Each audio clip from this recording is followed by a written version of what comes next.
So the first recorded lecture for tonight is going to explore the very particular kind of stage that we're looking at in our film adaptation of Hanif Kureishi's My Beautiful Laundrette. Hanif Kureishi was born in London. His mother's English and his father is of Indian and Pakistani descent. He has a classic English education. He went to school in Bromley. He studied philosophy. He had King's College London eventually. And he really started working in the theater with My Beautiful Laundrette in 1985. It was immediately scooped up by Stephen Frears. And as a result, it really brought him the kind of fame that we associate with him. It won the New York Film Critics for the best screenplay. It had Oscar nomination as well for the screenplay. And it really allowed, especially those of us in North America, to become acquainted with this particular voice. I think the voice, at least from my experience at Concordia, from my friends who would understand themselves as brown, really was a 90s phenomena. And many of them, when I mentioned that I was teaching Hanif Kureishi, got very excited. And they said, oh, he is so amazing. He will touch an understanding of an experience that we may not have or may not share. He's been publishing, he's still publishing recently. But his recent film from 2013 was with a collaboration. So I'd say his major independent publications probably stopped in the early millennial. He's often thrown into the same boat as Salman Rushdie, I feel, from a colonial perspective, and I think our readers tonight that will be reading would agree with me. I think just to randomly throw someone in the same boat because of perceived supposed ethnicity is something we see that happens a little too often. I find Rushdie to be a very different kind of writer. What Kureishi does is Kureishi works with humor. Shyam Selvadurai, a Canadian writer from Sri Lanka, does this with Funny Boy. There's a way or an attempt to get us to laugh through very serious issues. And with My Beautiful Laundrette, we will for sure have laughter, but the laughter is often coupled with very particular staged representations of segregation, division, and no spoilers, as the ending of the film will reveal, a particular kind of violence. The violence is violent. It isn't sexual, thank goodness, but it is violent. There will be blood at the end of the film. Why does Kureishi do this? Why does he mix these genres? Why does he bring these things together? I think from an artistic standpoint, there are many ways we could bring and present art. We can do so through a slow panorama. We saw that with Ang Lee last week. We could do so with a very heated storyline. We saw this with Thelma and Louise. And we can do so with very accurate historical representations, which we saw with The Color Purple. But what we have with this film is a representation of a time in history when a people who were already part of London life, the London fabric of the time, were still understood as othered. The film will catch you off guard at the beginning. We will not be looking at our Pakistani characters and our Indian characters as othered. They are from very affluent and well-to-do families. And instead, we'll watch the clash between this upper middle class, or I'd say strong middle class of non-white British nationals against the poor white punk subculture of the time. As you can probably guess, due to the umbrella of the course, our love story is between Omar, who is played by Gordon Warnecki, and Johnny, the punk, who's played by Daniel Day-Lewis. Their love, of course, is during a forbidden time, but the ending of the film, no spoilers, will reveal to you an inability to really conclude the film And we'll have a talk about that after the screening's done. Don't forget that Kureishi won the New York Film Critics Best Screenplay Award for this. And it had nominations as well with other organizations. How do we understand this kind of literature? What do we call it? In case we're not familiar with the term, this kind of literature, the play in its original form, is understood as post-colonial lit. In other words, voices of once colonial subjects, sorry, I need to let in people, once colonial subjects after colonization has ended. Many of my students ask questions about colonization and colonial history. Colonial history is not pretty. However, it was the steadfast of, in particular, 19th century life, the same way that our horrors of capitalism are part of what we are part of now.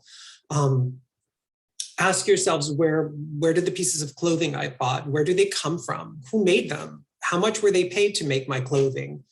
And you might be a little surprised.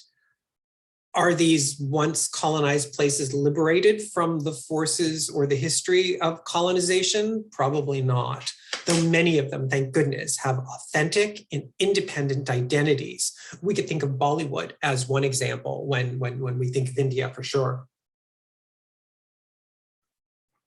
The diaspora, of which my Pakistani friends are part of, would have meant that they would have, once India and Pakistan had split, many people left due to the civil unrest and related struggles within the subcontinent itself.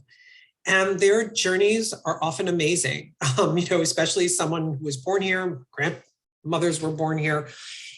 I don't have family histories that are that exciting. And they would tell me about going from India to Mombasa, and then from Mombasa to the UK, and then spending time in the UK, which I never knew about. I have one friend who told me about this. He has no British accent. And then his parents, right, his Pakistani parents settled in Arkansas. And I was like, what? And we always joke about this, of course, that this diaspora meant that people left their ancestral places due to civil unrest after World War II and found themselves in other areas. London in particular made immediate home to British nationals from India and from Pakistan. And this part of the London fabric is most certainly exceptionally visible. My beautiful Laundrette attempts to capture that, but to show us that the journey or the struggle or the manifestations of Pakistani and Indian life in the time frame of the play turned film, 1985, revealed that post-colonial does have two words to it, and colonial is part of it. What you'll notice is that the characters will frequently understand themselves as displaced colonial subjects. And in the 1980s, there was a strong desire to represent the realities of Anglo-Asian communities, and this would have included the subcontinent.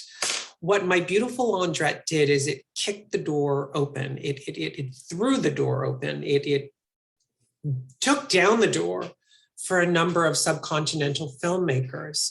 And what we understand is the British film renaissance in the mid-1980s included these filmmakers as well. The sort of premise of the film is kind of odd. My beautiful Laundrette. A laundrette is I guess a laundry place where one goes in and does one's laundry. As an independent business for our main characters, one will own and we're kind of almost own or oversee, and one will work. This is a strange way of showing us the conflict between white and brown. But through this theatrical almost absurdity, we actually end up with a setting that is in a particular neighborhood where we could watch what happens in Margaret Thatcher's England, where jobs are created, but greed and a desire for more money is part of that. And we'll watch our characters negotiate these spaces. No spoilers as always, we hope. The film's major concern, which you'll see this in the opening in particular, is the struggle of Asian immigrants. But as I mentioned, we won't be looking at immigrants who lack. We're going to be looking at a mercantile class who are successful. They have their community life, their married lives. There's a white mistress for one character, and she's pretty hilarious. And then there is Omar, our main character. I think in many ways the film is told through his voice, the original screenplay as well. His father is suffering, and he's removed from this mainstream of affluent family life. They live in a very basic neighborhood in London, and no spoilers, but you'll be able to see what happens and the differences between Nasser, that's Omar's father, and his brother Hussein, and the way they are part of the same family, but in two very different classes and realities. This family story and family struggle, and of course Omar is queer other, is interrupted by the National Front political party. Thatcher's government had a rise to fascism during this period of time, white supremacy. And these are things we certainly talk about now. I think they died down, and we certainly are seeing a rise in this notion of white supremacy and white superiority, which is troublesome. The language is classic Kureishi. The humor is borderline absurd and borderline just over the top. And I don't want to quote the quotes I have here because I will ruin the film for you a little bit. You'll notice that there's also kind of a queer text that runs through the non-queer realities of the film, and you'll certainly hear the references there as well. I have a few scenes that I love, which I won't describe, but I'm going to list the kinds of sayings I'd like you to pay attention to as a group.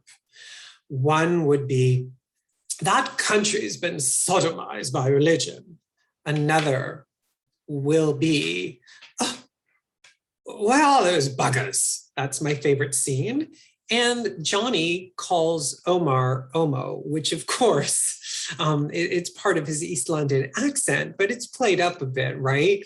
So there's almost this deconstructive element that exists within the film itself, where the characters, in many ways, deconstruct their own sense of identity and their own sense of self. In other words, the film, though it raises very serious socio-political issues, chooses, I feel, you may disagree with me, to not take itself seriously. And as a result, the film manifests these ideas in a concrete and intellectualized and entertaining form. What we'll love about this film is, unlike our other films that were like, right, 2 hours and 30 minutes, 2 hours and 20 minutes. This one's an hour and 40 minutes. So we'll certainly have an easier time mapping through this film. What I do want us to pay attention to, and I will speak to this throughout this lecture, is working class racism. I think this is unique to the UK, and we certainly see this with Bojo's government. To me, it doesn't make sense. London is such a major city, and to have this kind of racial tension seems almost strange. But I think once these things are ingrained into a cultural exchange where, for lack of better descriptors, white people understand non-white people in demeaning ways and pass on this way of understanding them over and over again, it becomes ingrained, passed on one generation to the next. Why do we understand people this way? And you'll be able to have a look at this when you screen the film. After this feature Frears actually returned to television, and we are going to see a bit of, there will be moments in this film where it'll appear television-esque. There's enough of a quick pace, and then others, of course, that won't. And the films that followed through, some by Kureishi and some others, really followed this way of representing conflict and otherness in late 1980s film.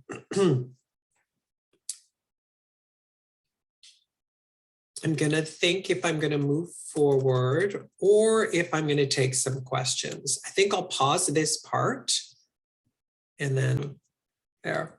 So the question we have with this film is, what does it rattle?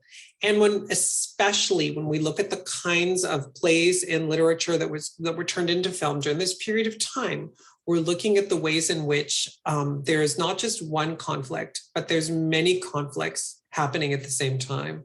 When we look at post-colonial Britain in My Beautiful Laundrette, we'll be able to explore, after we screen, of course, disenfranchisement within a family unit, conflict on the street, conflict within a marriage, and we'll realize that the experiences relayed through this community are not necessarily different than what we may see in any other community.